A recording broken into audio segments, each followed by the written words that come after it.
sekalian, jadi hari ini kita akan mulai melanjutkan mata pelajaran yaitu IPA dengan tema yang berbeda, yaitu tema teknologi dan kehidupan sehari-hari kita. Nah, jadi anak sekalian, sebelum kita melakukan pembelajaran, terlebih dahulu kita melakukan berdoa. Jadi untuk kelasnya, mari pimpin doanya. Oke, doa selesai. Jadi hari ini Ibu absen dulu ya untuk teman-temannya siapa yang tidak hadir hari ini. Oke, baik. Jadi sebelum Ibu melanjutkan pembelajaran, terlebih dahulu kita menyanyikan salah satu lagu wajib nasional.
Kemudian anak-anak itu harus mengidentifikasi contoh teknologi dalam kehidupan sehari-hari dan menjelaskan apa itu manfaat dan dampak dalam teknologi sehari-hari. Kemudian cara menggunakan teknologi dengan bijak.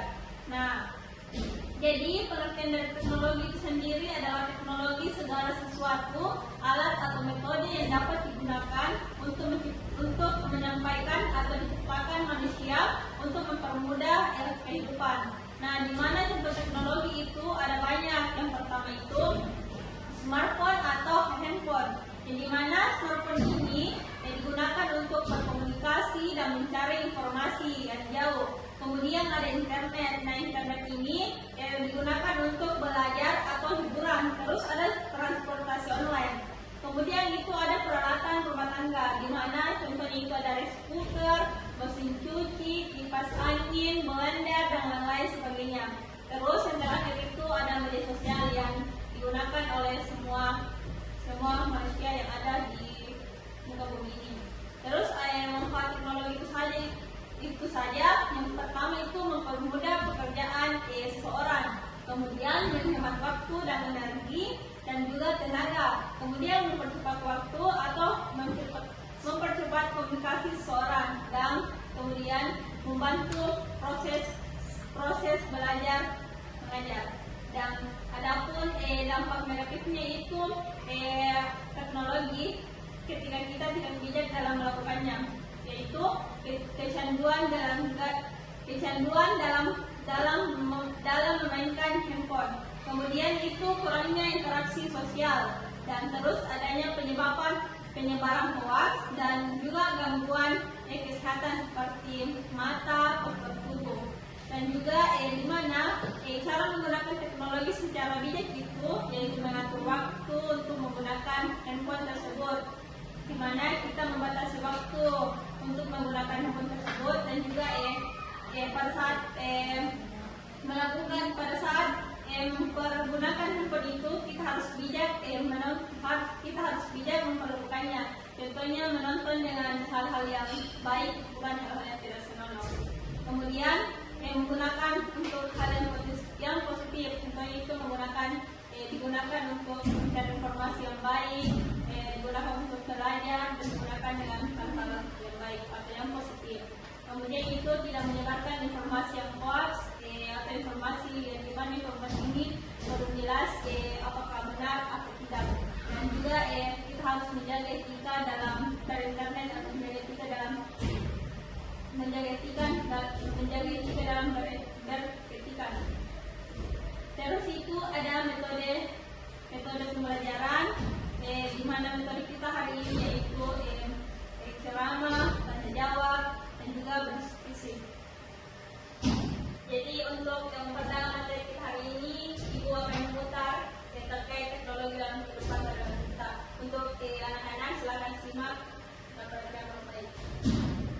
Teknologi sudah menjadi bagian tak terpisahkan dari kehidupan manusia.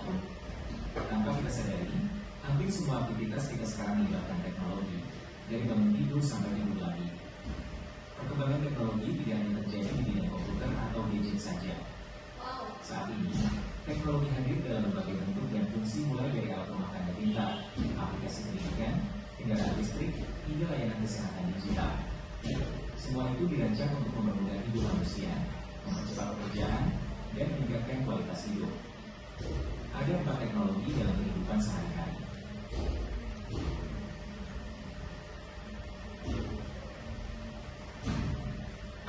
Jadi, teknologi yang di rumah itu penjelasannya adalah teknologi yang dimana di rumah itu berkembang pesat dan memudahkan kehidupan kita dalam sehari-hari. Nah, sekarang banyak peralatan rumah tangga dan dimana sudah lengkap dengan fitur yang pintar, seperti kulkas yang bisa mengatur suhu otomatis, kemudian mesin cuci yang menyesuaikan jumlah air secara optimal, dan atau AC yang bisa dikontrol dengan alat HP. Kemudian pencahayaan otomatis juga jadi hal umum, misalnya lampu yang bisa menyala dan mati sesuai jadwal atau dikendalikan lewat aplikasi. Untuk keamanan, banyak rumah kini memakai teknologi seperti CCTV, sensor gerak, dan smart lock. Semua bisa dipantau, dikontrol dari jauh menggunakan smartphone. Terus teknologi juga itu membantu kenyamanan seseorang, di mana asisten virtual seperti Google Assistant atau Alexa bisa membantu menyalakan musik, mengatur pengingat, sampai mengontrol berbagai alat hanya lewat perintah suara. Teknologi di rumah sekarang makin canggih dan bikin hidup jadi lebih praktis. Mulai dari lampu otomatis yang bisa nyala sendiri, sampai alat rumah tangga pintar kayak kulkas yang bisa kasih tahu sejalannya lewat HP. Kita juga punya asisten virtual seperti Google Assistant atau Alexa yang bisa bantu putar musik, nyalain TV, sampai kontrol AC hanya lewat suara. Keamanan rumah juga makin terjaga berkat kamera CCTV, sensor gerak, dan kunci digital yang bisa dikontrol dari mana aja. Selain praktis, teknologi di rumah juga bantu hemat energi. Contohnya, lampu LED dan panel surya yang ramah lingkungan.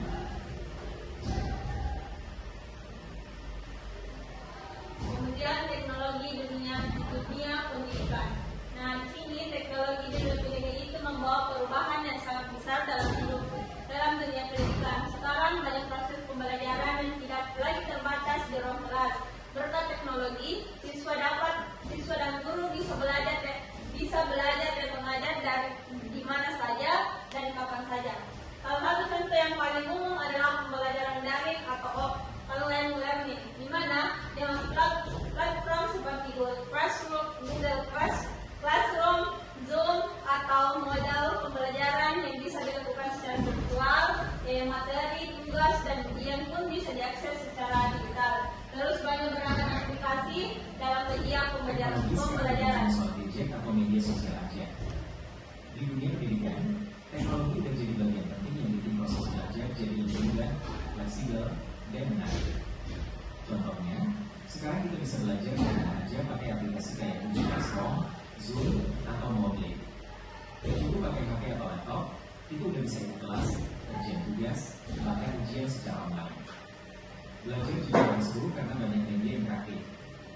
Ada video pembelajaran, animasi, bahkan simulasi digital yang bikin materi lebih gampang dipahami dan gak bosenin. Teknologi juga bikin akses informasi jadi lebih luas. Kemudian yang ketiga, teknologi di dunia kesehatan.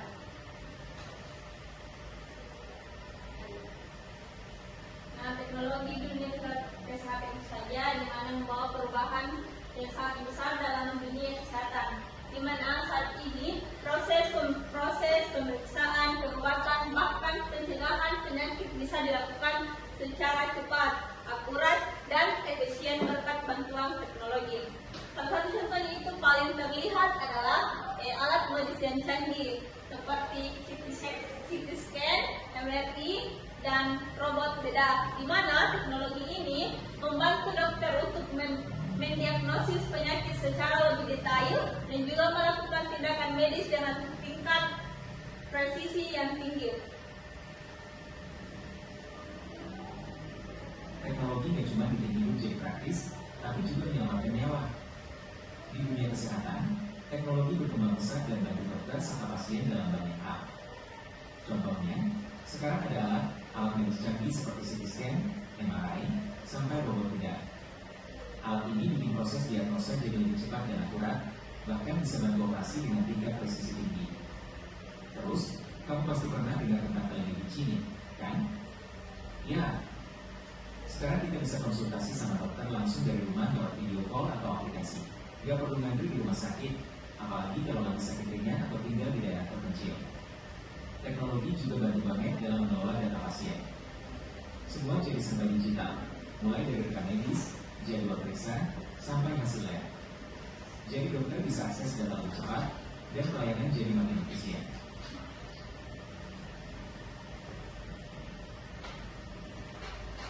Kemudian yang keempat itu teknologi di dunia transportasi.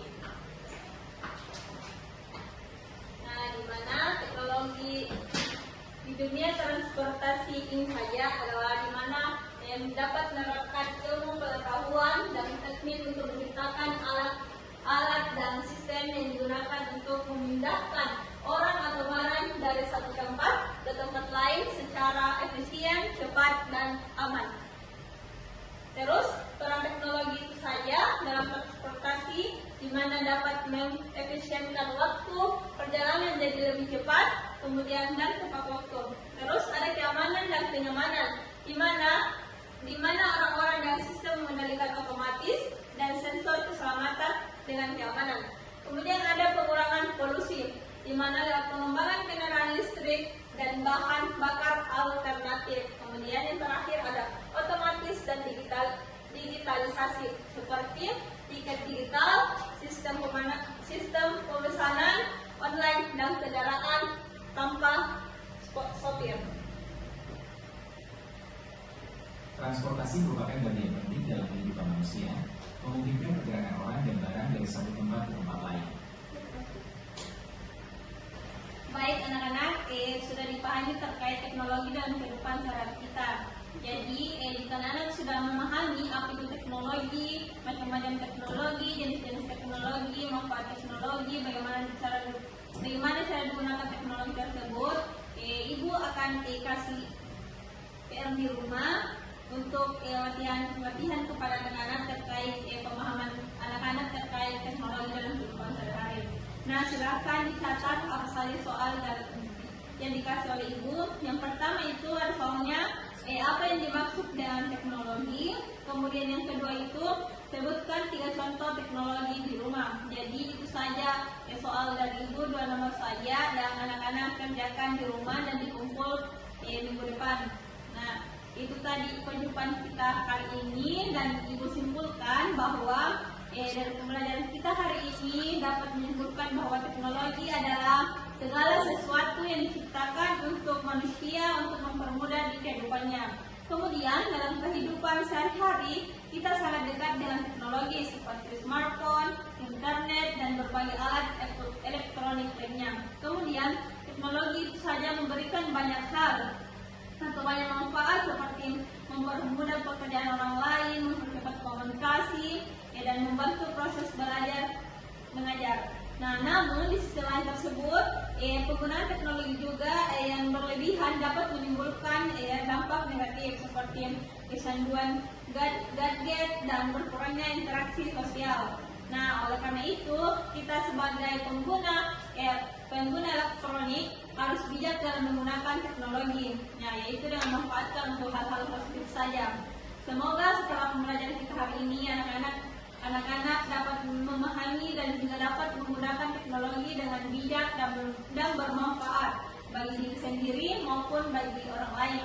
Jadi Mungkin saja pertemuan kita hari ini. Apabila Ibu ada salah kata, mohon dimaafkan. Dan Ibu tutup dengan ucapan wabillahi taufiq wal hidayah. Wassalamualaikum warahmatullahi wabarakatuh.